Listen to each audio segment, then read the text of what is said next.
Hello! Welcome back to Loki's Librarian. If you are new here, welcome. I am your librarian, Katrina, and on Sundays I do a thing called Books and Booze, where I review a book and mix up a cocktail. This month we have been looking at Persia, modernly known as Iran, making this week's book The Fall of Heaven, The Pahlavis and the Final Days of Imperial Iran by Andrew Scott Cooper.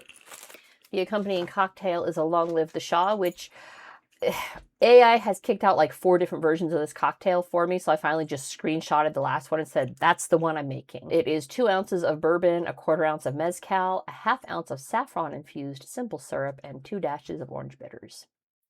So let's do this. I think I fixed my volume, at least my test sound seemed to work fine. Hopefully it continues to work fine. Let's see. All right, the last Shah of Iran. We still have the heir apparent, but he hasn't been crowned yet. I am still hopeful. Cities in Iran are still rebelling against the Islamic regime, and I am hopeful that we will all live long enough to see the Shah reinstated. But the last Shah, Mohammad Reza Pahlavi, was born on October 26, 1919 to Nimtaj and Reza Khan. I'm trying a new bourbon. It's from Hooker Creek Construction Materials. Hooker Creek Spirits. Where was I? Okay. Born October 26, 1919. Mohammad Reza was a twin, all right? His sister Ashraf was born shortly after he was, and they were pretty close all throughout their lives. I mean, the Shah, the former Shah Reza actually expressed when he had to step down that he wished his daughter had been a son. Not that he wasn't proud of Muhammad, but that he knew that his eldest was going to need allies because it was a very fraught time in 1941 when he stepped down. The twins are born under the, I'm going to mispronounce this, Qajar dynasty, and Reza Khan was a brigadier general under the Qajars. If I'm mispronouncing that, I apologize. He was a brigadier general. He wasn't an educated man, but he overthrew the dynasty and took the name Pahlavi, stepping into the throne in 1921. Now, Muhammad is referred to multiple times in the book as being shy, and he may have been. I don't doubt he probably was. I have a feeling that a better word might have been reclusive. Shy means that, you avoid contact or familiarity with others. And reclusive means preferring seclusion or isolation. And he had a core group of people that he was close with. He had family, he had friends, and he was close with all of them. But he didn't necessarily seek out the limelight. And so I think reclusive may have actually been a better word. Being reclusive is not necessarily the best character trait for a monarch. You can be reclusive when you're Howard Hughes. Is that the crazy guy who, the crazy? Yeah, that's the crazy guy. Let's be more specific. Yeah, you can be reclusive when you're simply rich, right? You can be reclusive if you're poor as hell. You can be a hermit. That's fine. But when you are a member of an imperial family, reclusivity is not really in the cards for you. He was the heir to the Earth's oldest throne, right? The peacock throne of Persia, the oldest throne. I'm going to end up with saffron flakes in here. That's fine. That's fine. Actually, I didn't have the saffron infused simple syrup. I did have saffron. I did have simple syrup. I just poured them in a jar together and let it infuse. We'll see how this goes. Oh, I'm rambling, aren't I? I are. Muhammad did grow up Muslim, but only because the Arabs who had invaded Persia in the 7th century forced Islam on her people. So that is literally what everyone grew up knowing because it had been forced on them from invaders, 1,000 years before. He was a man of faith, but he was also a man of progress, all right, which became a huge problem as the 20th century progressed past World War II, with Muhammad taking the throne unofficially on September 16th, 1941, the day his father abdicated. He would not be officially crowned until 1967. He waited for the coronation until he felt he had earned it from the Persian people. But from September 41 on, for better or for worse, he was at least the acting head of state. There you go. I can get that screwed on there, right? If not officially crowned on the world stage. And there were multiple assassination attempts. I mean, at least 4, I believe, are outlined in the book. The one that got closest was the first one, which was February 4th, 1949, when he was attending an event at the University of Tehran. A gunman took a shot at him, and it passed through his cheek and out his lip. So it just barely missed, completely disfiguring him. I mean, he did have a scar on his lip the rest of his life. But man, after that, he kind of With every failed attempt, he kind of saw it as a mandate from heaven, which, to be fair, people keep failing in their attempts to heal you. You're going to start believing that better angels are watching over you. Let me shake this up. Now, the Shah would eventually marry 3 times. All right. The first marriage was a dynastic one. He married a Princess Fawzia on March 15th, 1939. She was from Egypt. She was Egypt's princess. And I think she was the sister of the last king of Egypt. It was not the happiest of marriage. They did have a daughter together. Shahnaz Pahlavi was born 29th October 1940. This was a state marriage. It was not the happiest of matches, and Fawzia would eventually sue for divorce, which would be granted in May of 1945. Her reason for doing so is she grew up in Cairo. Cairo at the time was very cosmopolitan, and she thought that Iran was very backwards, and she resented being forced to live in this backwards little country. So she sued for divorce. It was granted, and in the way of Islamic marriages, in the way of, I should not talk when I'm pressing loud, crinkly things against the microphone. In the way of Islamic marriages, the Shah retained custody of their daughter, and the mother went back to Egypt. Fawzia did. So that was the first marriage. Eventually, Tehran would surpass Cairo in elegance and sophistication, but it's going to be another queen who accomplishes that. Fawzia wanted it already there and was not up to the task of building such on her own. The Shah's second wife was not that queen either. Soraya Esfandiari Bakhtiari, I'm again apologize if I'm mispronouncing anything, was of noble Persian heritage, but was a bit of a spoiled brat, to read between the lines here. But the Shah was wholly smitten with her, and they married on the 12th of February, 1951. So he went 6 years or so between marriages there. And while the marriage itself ran hot and cold, Soraya was often dismissive and rude to the Shah. He was very much in love with her. And she probably loved him too, in her own, self-centered, selfish way. Not sure if she counted on her beauty to see her through such behavior, and honestly, she was absolutely stunning. Well, all his wives were. If she had been able to get pregnant, her beauty may well have overcome her attitude, but after 7 years of marriage and no children, it was discovered that she was unable to have children. And while, yes, the Shah unquestionably loved her, he needed a male heir. Yes, he had Shahnaz, but in a male-dominated monarchy with Islam as a state religion, there was no way he'd be able to set Shahnaz on the throne upon his passing. It had to be a boy. And so the couple divorced on the 15th of March, 1958. Let's try this. That is really good. Yeah, the Bourbon base, that's a good whiskey. I mean, there's not enough Mezcal or Saffron in there to overwhelm the whiskey, and that's a good solid whiskey. I'm going to say that right now. The third queen was everything that Iran needed, and everything the Shah needed, for that matter. Farah Diba was born on 14th October 1938, and yes, this made her only 2 years older than her stepdaughter, but this was not a child bride situation. She was 21 when the couple married on 21st December 1959, and immediately became pregnant, eventually giving the royal line of succession 4 children, starting with the Crown Prince Reza on 31st October 1960, followed by Farhanaz on the 12th of March 63, Ali Reza on 28th April 1966, and finally Fatima Leila, born on 27th March 1970. Farah is the one who would actually be crowned empress. They created the title Shah Banu for her. I have a typo on that. Just caught that one. Shah Banu, which means empress. When Muhammad determined that he had earned the right to wear the crown of Iran, he hosted a coronation ceremony for himself and for Farah in 1967. And Farah was graceful, she was elegant, she was well-bred, well-educated, and she genuinely loved Iran and the people of Iran. Whenever catastrophes would strike, earthquakes, the protests, she would invariably go out afterwards and meet with the people and hear their stories. And the people loved her, and she loved them. And the people loved the Shah too. Where the Shah was shy and or reclusive, she was not. And she eventually became the public face of the family, backing a lot of public works, especially those that were predominantly for women's rights, women's equality.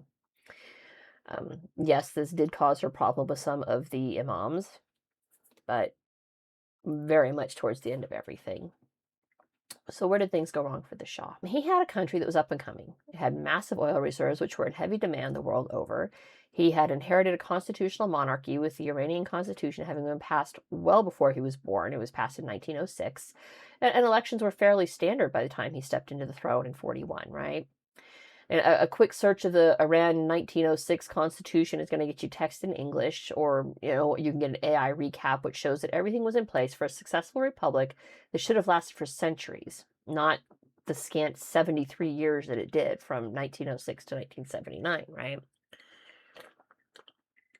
Not even that, really, if you consider how the Pahlavis, both Muhammad and his father Riza before him, tended to ignore the parts of the Constitution with which they disagreed, like the freedom of speech part, freedom of the press part, the electoral framework. I mean, the Shah did have the right to replace the prime minister as of a legal revision to the Constitution, which occurred in 1949.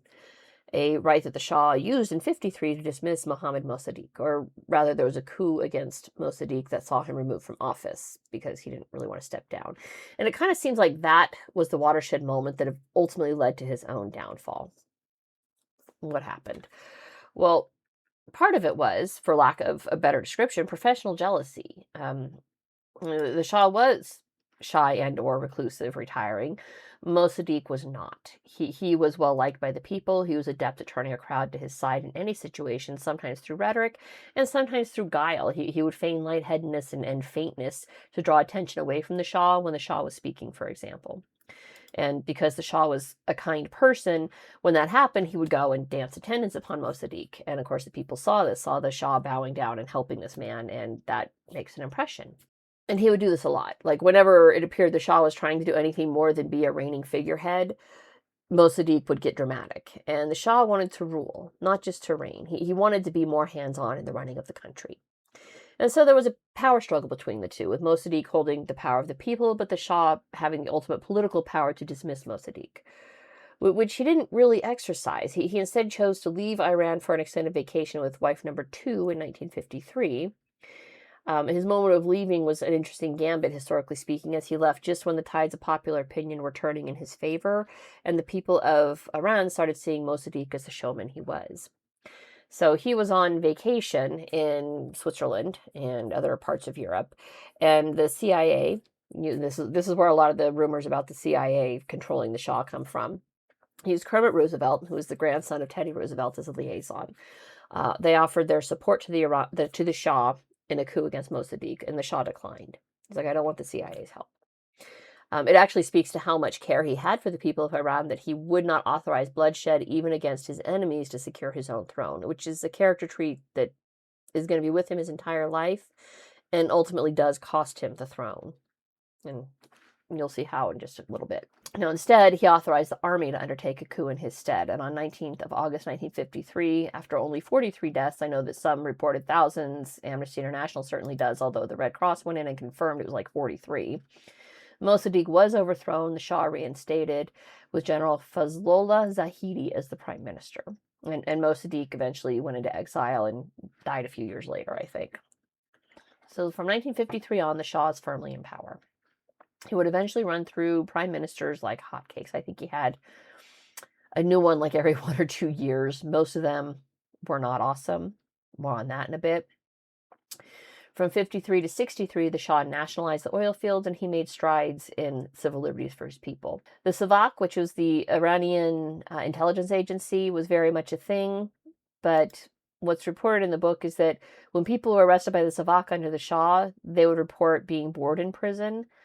Once Khomeini takes over, they report being terrified in prison. And kind of tells you everything you need to know about the Shah's intentions. And we're actually going to have a little bit more on the Shah's intentions with the use of the Savak. It was in 62 that he first clashed with Ayatollah Khomeini. Now, the source of their clash was Khomeini's entrance into the political arena, which was actually taboo for religious leaders. The 1906 Constitution made Islam the official state religion, but the holy men were supposed to be above the fray. And the Shah actually kept strict distinctions between church and state, which meant that while the Constitution technically gave the imams the ability to veto any law that was a violation of Islam, in practice, the Shah did not give them the opportunity to do so. And that's the real dictatorship that people are talking about, is that he didn't give the imams the power to turn over the laws that he was passing. They gave women equal rights and equal protection and the ability to file for divorce in their own suit and to demand support if their husbands just divorced them randomly. He did all of this and protected women's rights, and Khomeini didn't like that. Khomeini didn't like that he was allowing people of other faiths to sit in Congress. It's not Congress. It's called Congress because I'm American. That's what I'm familiar with. But their elected body. Majlis? Is that what it is? I think it's the Majlis. He didn't like that. So,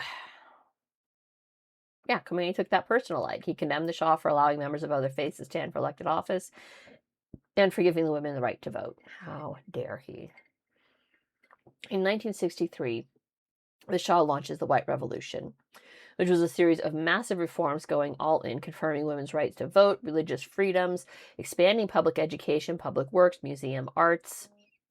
Okay, the museum and arts were more Farah's doing, but she did so with the Shah's blessing and knowledge. Again, Khomeini took extreme exception to this and began calling for the Shah to be overthrown. And Khomeini had quite a bit of reach, right? He had riots happening up through October 1965. On the 4th of October, Khomeini was exiled. Right, the Shah's like, okay, you're done, you're out of here. But notice he still didn't kill the man. He didn't have the Savak round him up, throw him in jail, catch any of his followers. He just said, you're no longer welcome in Iran, and booted him out of the country. Should have executed him. In fact, the fact that he didn't execute him kind of speaks a whole lot about what kind of bullshit was slung about the Shah the world over. The fact that Khomeini should have been, executed was so well known that over the course of the years, the next 15 years, 10, 14 years, several people would comment on the same. I mean, Khomeini truly was a madman. In like 1970 or 71, he published a pamphlet. It was like 70 pages, 74 pages, that was basically his manifesto. And it described in detail how Iran should return to a time when Islam was pure, like the 7th century. Okay, veiling of women, men dominating, no arts, only religion. I mean, it was abhorrent enough that when a copy found its way into the Shah's hands, he was delighted, because he knew that if this was broadly published, support for Khomeini would collapse, and its release coinciding with massive income booms in Iran and the height of the Shah's own popularity. So he actually said that. He said, ordered his prime minister, publish this. I want it on every newsstand in the city. I want people to know what Khomeini is up to and what he actually believes. And his not so awesome prime minister, I think it was Amir Abbas Hoveda at the time, although again, there was a lot of them, so I might be mixing them up, didn't do so. He decided that publication was a mistake and just buried it. And the Shah never followed up. He had his people that he believed would do what they were told. So he's not the one who buried the bad idea. But remember last week when I said burying bad ideas lets them fester underground, or something to that effect, right? Everyone knew the Shah had a copy of that tract. Like, it leaked out that the Shah had seen Khomeini's words. And when it was not published and distributed, people started thinking the Shah was burying the words of a holy man on purpose. And Khomeini's popularity began to climb upwards. Sometime during the 1970s, the Shah was diagnosed with lymphoma, and he began a running fight with this disease, seeking secret medical treatment from medical doctors flown in from Paris. I think it was like every other week they'd fly in and check on him. It might have only been once a month, but I feel like it was more frequently than that. And they treated him right up until he left the country. But I suspect his illness helped contribute to his eventual retreat. That and his overwhelming desire not to harm any Iranians. I mean, he genuinely loved his people. It's absolutely disgraceful how he was treated. In the year leading up to his final overthrow, so 1978, author Andrew Scott Cooper does a masterful job rebuilding the timeline of events. It's almost day by day, creating this absolutely gripping account of the terror that grabbed the country, and anyone who had the means to do so fleeing overseas as quickly as they could. He reports that over the summer of 1958, $3 billion in capital fled Iran as her people moved overseas en masse. Everyone with any kind of foreign presence in the country started getting their people out. Americans, Armenians, Europeans, Israelis, causing crushing panic at the airports, which were poorly serviced due to ground crews going on strike because of Khomeini. Flights would leave only half full of fuel, having to stop and refuel once the plane reached Turkey, because they'd fly right over that border, then have to land and refuel because they just didn't have enough to get out.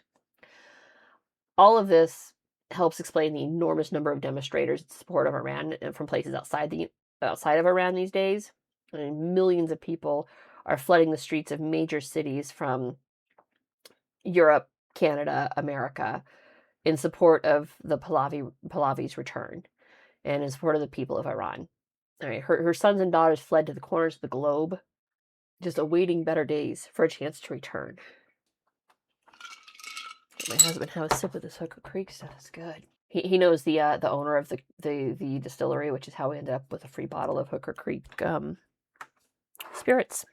Yeah, it's good bourbon. In the year leading up to the end, the CIA dropped the ball in a major way. Only one of them actually keyed to the unrest being the end of the Shah, and that was kind of reported a throwaway line during a group meeting. The primary consul was on vacation in like Mexico, I think. The deputy consul, Charlie Nass, was holding a briefing on what the situation was in Iran. And, after everything's laid out, Nass asked Michael Matrinko what he thought about everything. Matrinko, incidentally, was the assistant consul guy who stayed and helped support and protect the people who got trapped in the American embassy when that whole thing went down for, a year and a half until Reagan was elected and sworn in. Matrinko responded, quote, "The Shah will be gone before I leave," which was the following summer. And very prescient because that's exactly what happened. Now, before that, though, there were a couple of chances to derail the steam train that was coming down the tracks. I mentioned that, several people were like, yeah, Khomeini should, be unalived. Well, the first was when Iranian intelligence officer Parviz Sabeti in early 78 made one of his twice-a-year trips to Qom to visit with the Grand Ayatollah Kazem Shariat Madari. Okay, there's more than one Grand Ayatollah, right? They're basically like cardinals of the Islamic faith, if you will. The other Ayatollahs were all quite aware of the terrifying vision that Khomeini was hoping to rain down upon Iran, and they were very worried about this. And Shariat Madari offered to place a fatwa on Khomeini's head. And a fatwa, I'm sure people have heard this term, it's basically an Islamic legal ruling by a qualified Islamic jurist, according to Wikipedia, but it's basically a holy mandate to execute a person. And Sabati reports that Ayatollah Shariat Madari told him, quote, "Khomeini has to be assassinated. I, as a marja, can give you a fatwa to send someone to kill him." A marja is like a prince of the church, right? Essentially, it's like a cardinal giving someone permission, like holy permission to kill another cardinal. Now, Iranian intelligence was, savak. I mentioned that earlier. A lot of bad press has been put out about the Shah's savak. However, Sabeti responded, quote, "Your Holiness, we are not in the business of killing people. If you want this taken care of, you can give the fatwa to one of your followers," end quote. Another two chances would be given to assassinate Khomeini from a very surprising quarter, Saddam Hussein. Did not expect to see that name pop up in a positive framework, but there it is. When Khomeini was exiled, he bounced around a bit from a couple of different countries before he ultimately settled in Iraq for his exile. And he had been stirring up the Shiites in Iraq as surely as he'd been stirring up the Shiites in Iran. And at a state dinner one night, I feel like it was with a representative from Japan, although I might have the country wrong, the Shah got a surprise call. And he actually excused himself from dinner to take this call, so it was very much a surprise. And the call was from Saddam Hussein, offering to take care of the Khomeini problem for him. And the Shah declined again, because he didn't want to kill Iranians. And, I mean, technically free speech was illegal, but he was trying at this point to liberate and to liberalize everything. And so he was easing back on restrictions of speech. And Hussein wasn't about to kill an Iranian holy man on his own initiative. But a few months later, he would repeat the offer directly to the Empress Farah, who also declined. Same reason. Didn't want to be responsible for killing Iranians. The last great hope the Shah had to turn the ship around, and this was so important that Farah even brought it to his attention, was to appoint Imam Musa al-Sadr as prime minister. Typo. Let's fix that typo. Al-Sadr was greatly respected as a politician. He was popular. He was well-liked. He was a young Mossadegh, if you will. He also was an imam. But because he wasn't an Ayatollah, it was not prohibited for him to enter the political arena. But he was an Islamic scholar. He was well known for his moderate policies and was popular in Iran. People liked him. If the Shah could have gotten over his own dislike of al-Sadr, the ship might actually have righted and he might have been able to turn it around. But he could not. And instead, he appointed Jafar Sharif Imami, who would serve less than 3 months before being replaced. I think and this was in August of 78, and he would leave, and then I feel like there would actually be 2 or 3 more prime ministers between November of 78 and the Shah stepping down in January of 78. I mean, they just boom, boom, boom, flashed right through him. 3 days after Sharif Imami was appointed prime minister, Musa al-Sadr went missing. And he has never been found. The last place he is known to have been was Libya, where he was supposed to be visiting Muammar Gaddafi. He has not been seen since. There are multiple rumors that he has died in various horrifying ways, and rumors that he is still alive somewhere in a prison in Libya. Most likely he is dead. I feel like after Muammar Gaddafi fell, we probably would have found him if he were still alive. All of 1978 was filled with violence and rioting, and honestly, if I had read this book before last week's book, I'd have been a lot harsher in my review of last week's book, because that author's prevarication and intellectual dishonesty is glaring, comparatively speaking. Like Homo Katuzian mentions the great tragedy of the Cinema Rex fire, which killed over 400 people. Katuzian wrote about it like it may have been faulty wiring, and it was known even then that Khomeini's followers set that fire. And through all of this, the Shah kept insisting on liberalizing further. He had decided the moment had come to return power to the people, and he was giving them more and more freedoms. He refused the army the ability to take control of the streets. He did ultimately mandate a curfew, but it was too little too late. The inmates were running the asylum, and his refusal to spill Iranian blood left the people to defend themselves against Khomeini's strongmen. And on January 16, 1979, he and the Shah Banu left Iran. And less than a month later, about 2 weeks later, on like February 1st, Khomeini swept in and began cleaning house.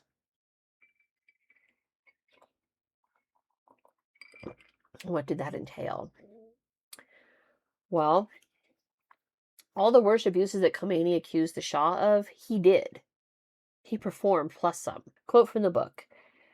And the names of the many hundreds sent to the firing squads in the first 18 months of the Islamic Republic's existence reads like a who's who of Imperial Iran. End quote. The book reports that in the first 4 years of Khomeini's rule, 12,000 were executed by the Islamic Republic, and torture practices, which had been banned by the Shah, were reinstated. Yes, he ruled absolutely. The absolute horror of last week's book was that he was an absolute ruler and dictator. They don't mention that he was a benign ruler and dictator. That all the things he was accused of, he never did. And this author did a hell of a job recreating Imperial Iran. And that's important so that you understand just how tragic the fall of Iran was. I mean, it's one thing to say, yes, it's tragic because look at what Khomeini did. When you see just how far Iran had come, and this practice has continued to this day. That's why the people of Iran are protesting now, why they're taking back their country. They were consistently brutal from 1979 on. From the book, in 1988, an estimated 5,000 young men and women accused of holding the wrong political views were executed. In the 1990s, Iranian intellectuals were murdered in their homes by regime death squads. They just go around and execute them in the night.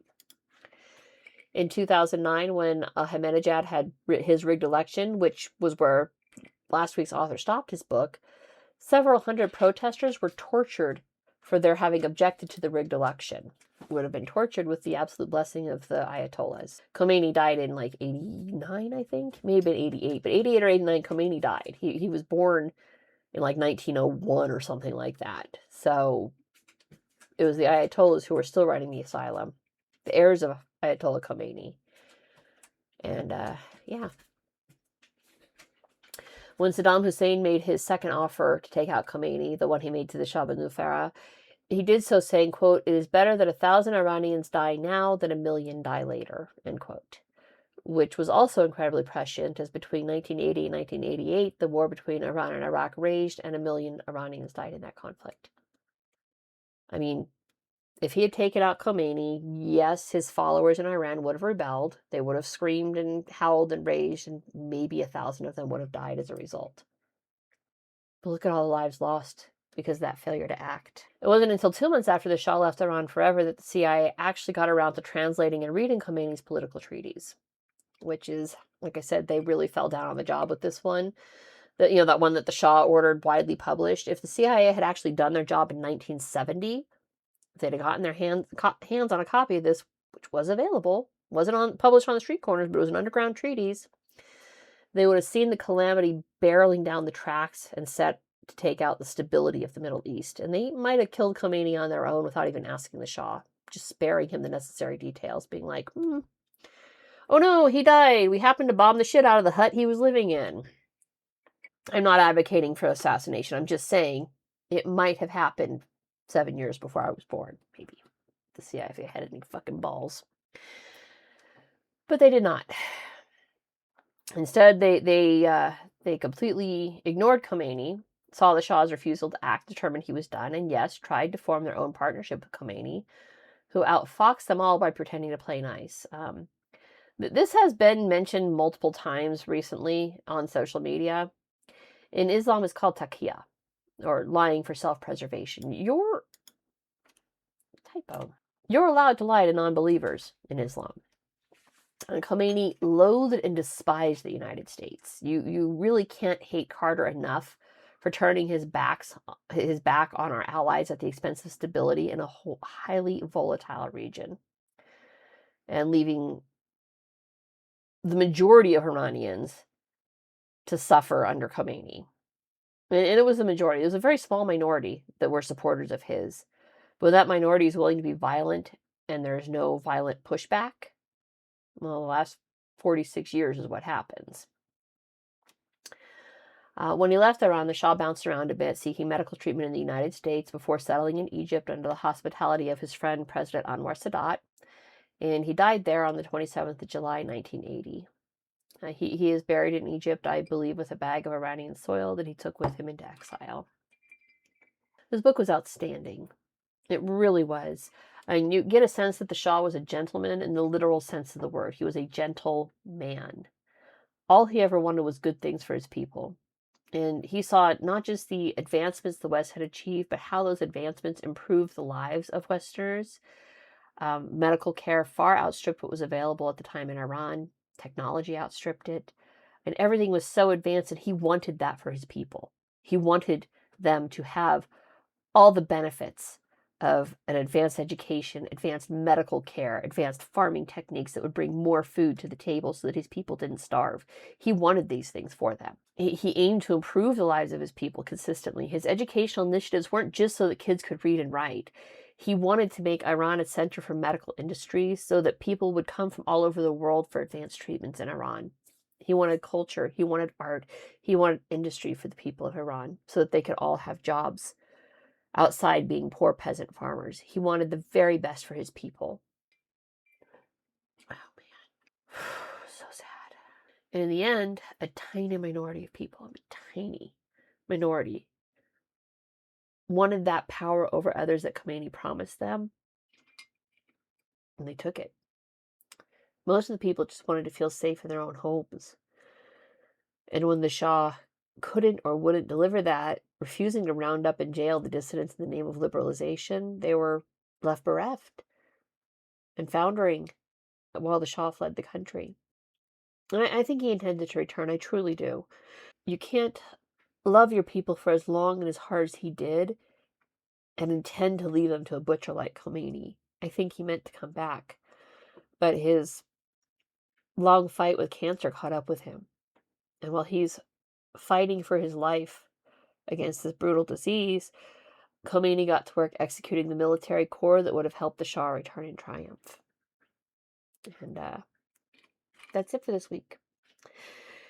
If you like what you saw, don't forget to subscribe. I'll see you guys next Sunday. Bye.